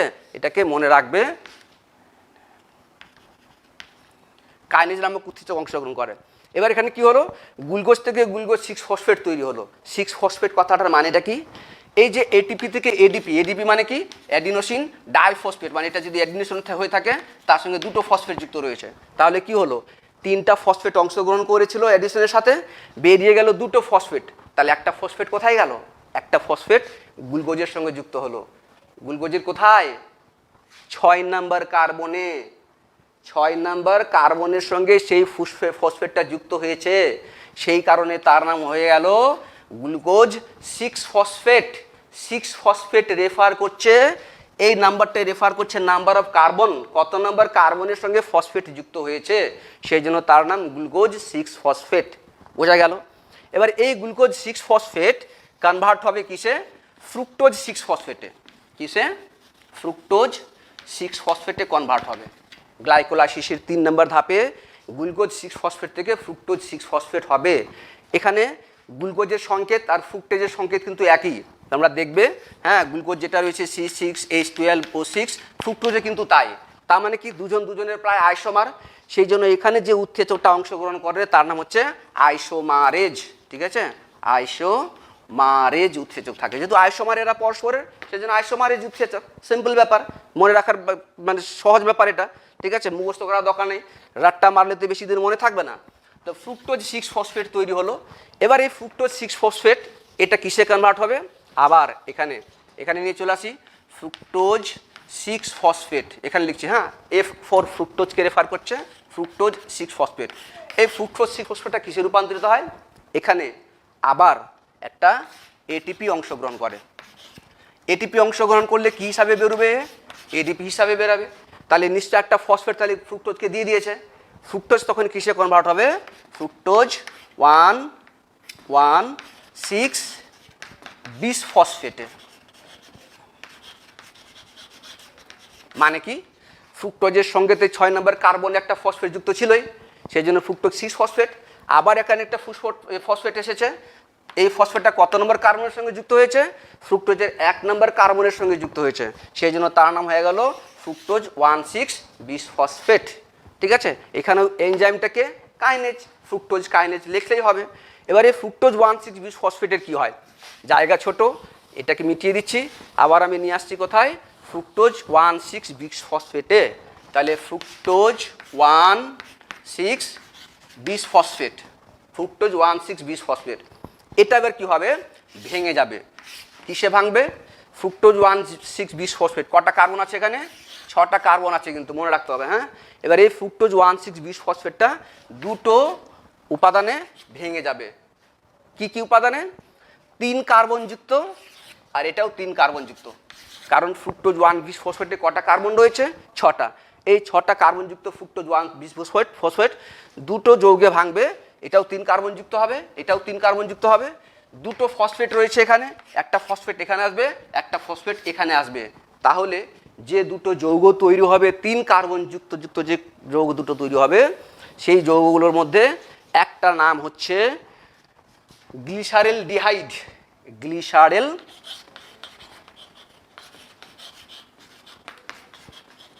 ডিহাইড, ঠিক আছে, গ্লিসারেল ডিহাইড। কিন্তু এই গ্লিসারেল ডিহাইড কত কার্বন রয়েছে, কটা কার্বন রয়েছে, 3টা কার্বন রয়েছে। এই গ্লিসারেল ডিহাইডের সঙ্গে একটা ফসফেট যুক্ত রয়েছে, সেই ফসফেটটা কত নম্বর কার্বনের সঙ্গে যুক্ত থাকবে, 3 নম্বর কার্বনের সঙ্গে যুক্ত থাকবে। সেই জন্য এটার নাম হয়ে যাবে 3-ফসফো গ্লিসারেল ডিহাইড। যেহেতু 3 নম্বর কার্বনের সঙ্গে একটা ফসফেট যুক্ত থাকবে, সেই জন্য তার নাম হয়ে যাবে 3-ফসফো গ্লিসারেল ডিহাইড, ঠিক আছে। আর এই দিকে আরেকটা 3 কার্বনযুক্ত যে ফসফেটযুক্ত এবং 3 কার্বনযুক্ত যে আরেকটা যৌগ তৈরি হবে এখান থেকে ভেঙে গিয়ে, সেটাকে কি বলা হয়, ডাইহাইড্রক্সি অ্যাসিটন ফসফেট। সংক্ষেপে লিখলাম ডাইহাইড্রক্সি অ্যাসিটন ফসফেট, ঠিক আছে। এটা অ্যালডোলেজ নামক উৎসেচকের সাহায্যে ভাঙবে, অ্যালডোলেজ নামক উৎসেচকের সাহায্যে ভেঙে দুটো যৌগে রূপান্তরিত হবে, ঠিক আছে। আর এরা পরস্পরের ইন্টারচেঞ্জ করতে পারবে, কারা, এই যে 3-ফসফোগ্লিসালডিহাইড আর ডাইহাইড্রক্সি অ্যাসিটন ফসফেট, এই দুটো পরস্পরের ইন্টারচেঞ্জ করতে পারবে, ঠিক আছে। এবং এখানে যে জিনিসটা তৈরি হবে সেটা হচ্ছে এখানে আইসোমার, ঠিক আছে, আইসোমারেজ উৎসেচকের সাহায্যে 3-ফসফোগ্লিসাইড মানে ডাইহাইড্রক্সি অ্যাসিটন ফসফেট 3-ফসফোগ্লিসাইডে কনভার্ট হতে পারবে। বোঝা গেল কথাটাকে। এবার এই 3-ফসফোগ্লিসালডিহাইড থেকে গ্লাইকোলাইসিসের পরবর্তী ধাপগুলো কন্টিনিউ হবে। বোঝা গেল কথাটাকে। 3-ফসফোগ্লিসালডিহাইড থেকে এই ধাপটা এবার কন্টিনিউ হবে। তো এখানে যেটা দেখব আমরা সেটা কি, যে 3-ফসফোগ্লিসালডিহাইড থেকে এবার কন্টিনিউশন করব। 3-ফসফোগ্লিসালডিহাইড থেকে কি হবে, 3-ফসফোগ্লিসালডিহাইড থেকে কন্টিনিউশন হবে। এখানে কি হবে, এখানে ফসফরিক অ্যাসিড H3PO4 অংশগ্রহণ করবে, ঠিক আছে। আর ডিহাইড্রোজেনেজ নামক উৎসেচকের সাহায্যে এখানে ন্যাড নিকোটিনামাইড অ্যাডেনিন ডাইনিউক্লিওটাইড অংশগ্রহণ করবে।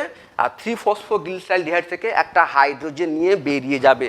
তোমরা জানো এই যে জারণ শুরু হলো কিন্তু এখান থেকে, প্রথম ধাপ জারণটা এখান থেকে, যে কোনো পদার্থ থেকে বা কোনো বস্তুর সঙ্গে যদি অক্সিজেন যদি যুক্ত হয় তখন সেটাকে কি বলবো, জারিত হওয়া। বা হাইড্রোজেন যদি বেরিয়ে যায় সেটাও জারিত হওয়া। এখানে হাইড্রোজেন একটা ন্যাডের সঙ্গে হাইড্রোজেন একটা বেরিয়ে গেল। 3-ফসফোগ্লিসালডিহাইড এবার রূপান্তরিত হবে 1,3 মানে একসঙ্গে একটা, তো 3-ফসফোগ্লিসালডিহাইড মানে কি, একটা তো ফসফেট ছিলই, আর ফসফরিক অ্যাসিডের মধ্যে ফসফেট এর সঙ্গে যুক্ত হলো, যুক্ত হয়ে তৈরি করবে 1,3-ফসফোগ্লিসারিক অ্যাসিড, ঠিক আছে, ফসফোগ্লিসারিক অ্যাসিড, ঠিক আছে, অ্যাসিড। এখানে কিন্তু জারিত হলো 3-ফসফোগ্লিসাইডের থেকে 1,3-বিশ-ফসফোগ্লিসারিক অ্যাসিড তৈরি হলো। এবার এই 1,3-বিশ-ফসফোগ্লিসারিক অ্যাসিড থেকে কি হবে, 3-ফসফোগ্লিসারিক অ্যাসিড তৈরি হবে। তাহলে এখান থেকে একটা ফসফেট তাহলে বেরিয়েছে। 1,3-বিশ-ফসফোগ্লিসারিক অ্যাসিড মানেটা কি, যে এর সঙ্গে দুটো ফসফেট রয়েছে।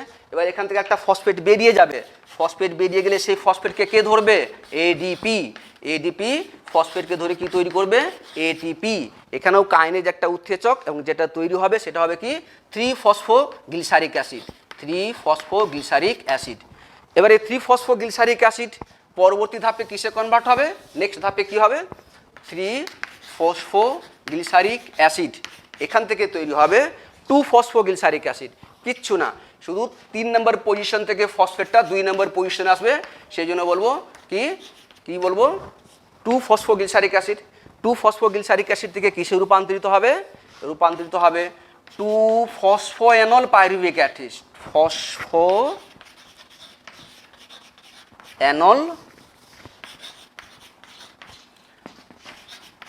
Pyruvic acid.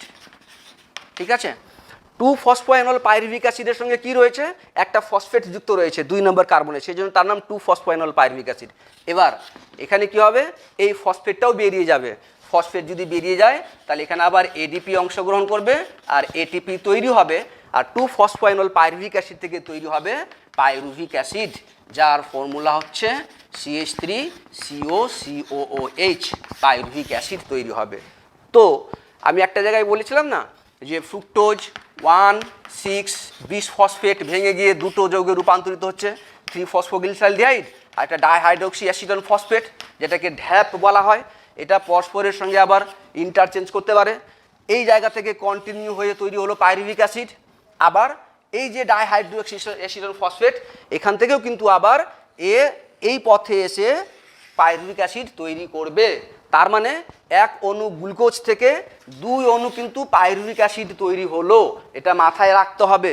1 অণু গ্লুকোজ থেকে এই যে এটা ভেঙে গিয়ে 3-ফসফোগ্লিসালডিহাইড থেকে 1 অণু পাইরুভিক অ্যাসিড, আর ডাইহাইড্রোক্সি অ্যাসিটন ফসফেট থেকে 1 অণু পাইরুভিক অ্যাসিড, টোটাল 2 অণু পাইরুভিক অ্যাসিড তৈরি হয়েছে। ঠিক আছে, আর এই প্রক্রিয়াতে 2 অণু এটিপি কিন্তু তৈরি হয়েছে, যদিও প্রথমে 2 অণু এটিপি লেগেছিল, আমরা হিসাবটা দেখব পরে থেকে। ঠিক আছে, তো আজকে এই পর্যন্ত, সময় নেই, নেক্সট বাকি যেটা থাকলো সেটা নেক্সট ক্লাসে সেটাকে করে দেবো। তোমরা এটাকে পড়বে, বুঝবে, যদি কোথাও অসুবিধা থেকে থাকে, ঠিক আছে, আমার নাম্বার দেওয়া থাকলো এখানে 9593957461। যদি কোনো রকমের কোশ্চেন, কোনো রকমের প্রবলেম, আর তোমাদের কিন্তু একটা কোশ্চেন আমি বলেছি কিন্তু, মানে তোমাদের প্রশ্ন দিয়ে রেখেছি কিন্তু, সেটা তোমরা কিন্তু আমাকে উত্তর দেবে এটাতে। ঠিক আছে, যেটা বললাম, যদি কোথাও বুঝতে অসুবিধা হয়, ঠিক আছে, আমাকে জানাবে। যে কোনো রকমের কোশ্চেন, কোনো রকমের প্রবলেম যদি হয়ে থাকে জানাবে, চেষ্টা করবো উত্তরটা দেওয়ার। ঠিক আছে, আজকে তাহলে এখানে শেষ করছি, নেক্সট দেখা হবে পরবর্তী ক্লাসে।